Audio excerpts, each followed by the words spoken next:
Hi, I'm the poet JC. That is my first and last initials. I'm not trying to be hypocritical or sacrilegious here. I use it because my last name is mispronounced all the time. And I have a book here. It's called Wildlife of the Redwoods. It's the all Boulder Creek book. Everything but the paper was done in Boulder Creek. And I'd like to give you a poem off of here that to start out with. This is page 2, and it's about Mount Tamalpai. It says, I am a great lover of the fine Northwest. I have traveled and camped and hiked all over the area. This is about Mount Tam. Sleeping Lady. The Miwoks knew you, proud lady of the mountain. Tamalpais is your identity. Prone and of the earth you are made. It has been beautiful on top of you. I have seen you in Marin, where your elegant head lies, with your long hair flowing into the bay. And from the skyline, I have seen your breasts and thighs protruding through a summer morning's fog. Watching you change with the scenes, lying peacefully under that misty blanket, moving, majestic, ancient natural wonder, symbolizing feminine power and beauty. Also from the book is a poem of diversity written in 1974, In Identity. Melting pot mix me up, make me look so nebulous that no one can pin me down with petty, prejudicial jokes, categorically in descending terms that aren't the inner me. Strike us blind to colorful idiocy, turn us into morons of religious and political philosophies, plug us into our sexual counterparts without fear or resentment. If I'm not with you, put me up against you, and let us count our similarities. We can start with the fact that we're human and need creature comforts. Now I'd like to tell you a little about myself. I was born in San Mateo, California, native Californian. I have been writing poetry since I was a teenager. I am approaching 5 decades of poetry.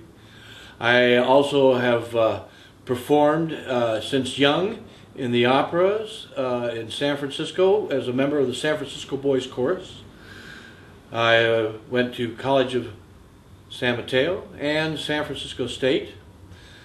I have been writing also plays, screenplays, and short stories, as well as my poetry.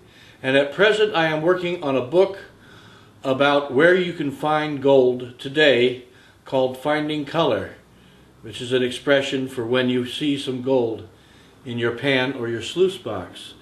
I have traveled extensively in gold countries all over the West and Alaska, and I know where these places are. I know where the gold is today, and major company has just moved into one of my old haunts that I've visited for off and on for 25 years out in the middle of nowhere, and they're doing a production. Their drilling found 3 ounces of gold per ton, which is very, very good yield. They are doing it also environmentally. That's my book that's hopefully will be out within a year or so, Finding Color, where you yourself can go and find gold. I also have been published in many magazines and in several different anthologies in the Bay Area, Greater Bay Area. And I would like to give you another poem now. This one is called Flashes Keep Reminding Me. Flashes keep reminding me of past and future events. Sometimes it doesn't even make much sense. Why do I carry on the way they do? From one flashy moment to the next, revolving like Russian roulette, aimed at something nobler than what they're now experiencing. Flashes keep reminding me of lovely sorrow. And sorry, love, I didn't mean it to be this way, but the patterns change and cause a speed up or slow down of the reactions.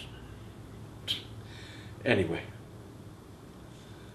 Flashes keep reminding me of bittersweet nights of jazz. Long roads and dark alleys swept with salt sea air. Good enough to eat. Well, almost real things happen in the fog of San Francisco, tuning in on Alcatraz with a giant finger of mist far out. Flashes keep reminding me of pretty girls peeking through fog transit cars, sporadically pieced with scenes of people trying to make life important. I already thought it was. Different attitudes shape and shake us to the bone as we stand in front of the mirror again and cry out, relieved. At this point, I'd like to say that I am not reading too many poems that are necessarily rhyming here, but I do have many poems that rhyme. I write in many different categories, I guess you could say. I write natural poetry. I write memorial poetry for people I've known that have died. I write philosophical poetry.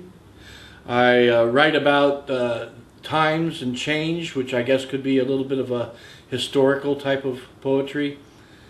And I don't write very many love poems, so if you're tired of hearing all the people describe their machinations in bed with many different people and how they were hurt by them, you won't get that from me.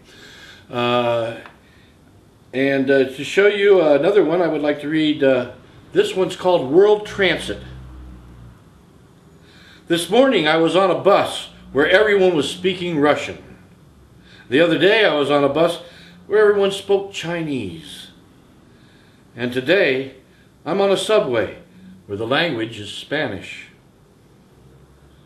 Now, as I'm heading home, I'm on a streetcar listening to French, Vietnamese, and German. And finally, as I arrive home, and I never left San Francisco. World Transit. A poem that goes with it, a very new poem. This is the newest one I'm going to put on this video. Written for a folk singing friend of mine, traveling Travis Brandon. It's called The Road Hypnotic. The road peels up into my face. The yellow line is but a crack which blows up my adventurous nostrils.